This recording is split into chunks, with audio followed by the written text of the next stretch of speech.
joining us. It's so good to see you. This is going to be a quick journey together to make living with diabetes less complicated. Ready to get started? Come on in.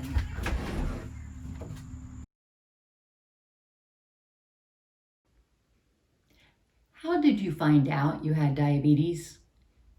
Was it at the doctor visit? Did somebody call you? Did the pharmacy call and say your medication was ready for your diabetes? What? Metformin? What's that for?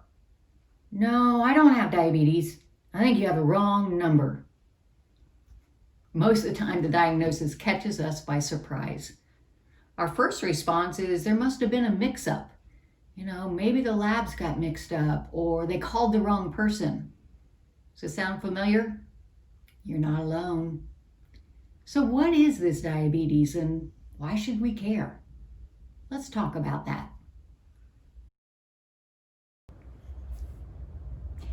To understand diabetes, let's take a look at how the body is designed to work.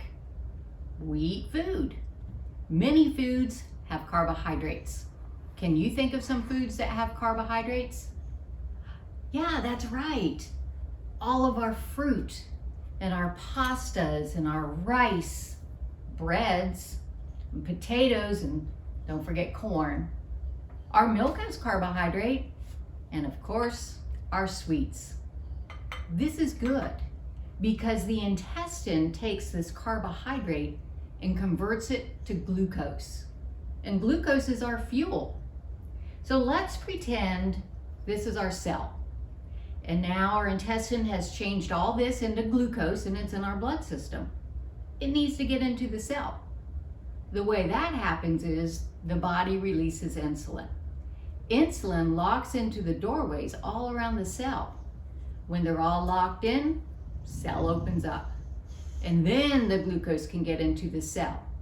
And it gets used for energy. And what's not needed for energy gets converted to fat and can be used later. All this works together to keep our blood sugar right around 100. Pretty amazing, right? Something happened in our bodies to throw this system out of whack. Getting diabetes is heavily influenced by genetics. How do you think you got diabetes? Some people will say, oh, I ate too much sugar, or I put some weight on, or I didn't exercise enough. The main thing you did to get diabetes is you picked the wrong parents. There are many people who eat healthy and they exercise and they get diabetes. There's people who are overweight, but they don't get diabetes. There's people who don't exercise much or have less than a healthy lifestyle and they don't get diabetes.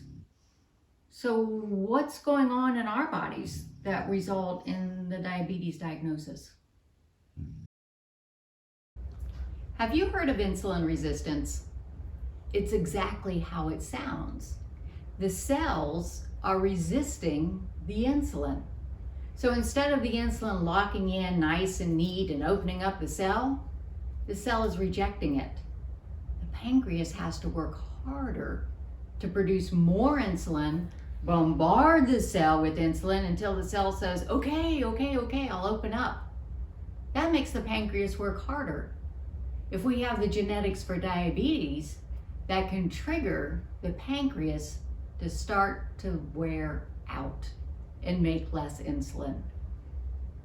Another defect could be our liver's not getting the right message. It's supposed to give us a little bit of glucose when we don't eat, like overnight. But if you go to bed and you realize, hey, my blood sugar looks pretty good, and you get up the next morning and it's higher, well, how weird is that? That's a pretty good sign that your liver is giving you more glucose than you need overnight. If your glucose is building up in your blood, your doctor can tell by doing a blood test. So if you saw your doctor and you hadn't eaten anything overnight, we call that fasting. If that fasting glucose comes back and the number is 100 or less, that's to be expected. If it's somewhere between 100 and 125, that's a little fishy. That could be prediabetes. But if that number comes back 126 or higher, that's diabetes. But sometimes we go to the doctor and it's not really planned and it's in the middle of the afternoon and you already ate, but the doctor wants to do some blood work. So we call that a random blood sugar. With a random blood sugar, we would expect no matter what you ate, it shouldn't be above 140. But if your random blood sugar comes out and it's 140 to 199, that might be prediabetes. But if that random blood sugar comes back over 200, welcome to the club. That's diabetes. Now your doctor may have done another test called A1C. Did they explain that to you? That's right. A1C shows what your glucose has been for the previous 3 months. When they do an A1C, they're looking at your red blood cells.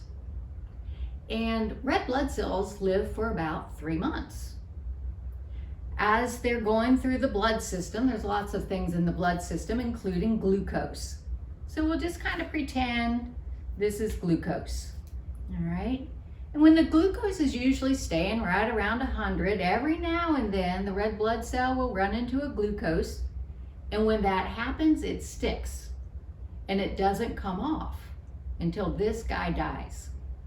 So they're looking at the red blood cells and they say, oh, you know what? About 4 or 5% of that red blood cell has glucose stuck. That's to be expected. But if it's running into a lot more glucose, that means we've had trouble moving the glucose out of our blood system. It means the glucose has been building up. If this red blood cell shows that it's been running into so much glucose that now 6.5% or more has glucose stuck, that's what we say is an A1C of 6.5 or higher, that's diabetes. Finding out you have diabetes can cause a lot of emotions. This is normal.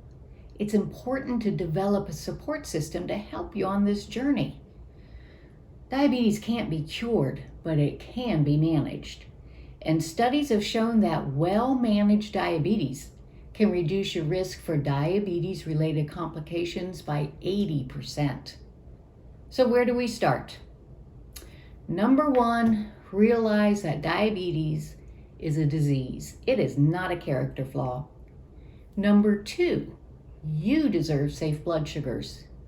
And number 3, there are things that you can do and there are things your doctor can do to help you stay healthy even though you have diabetes.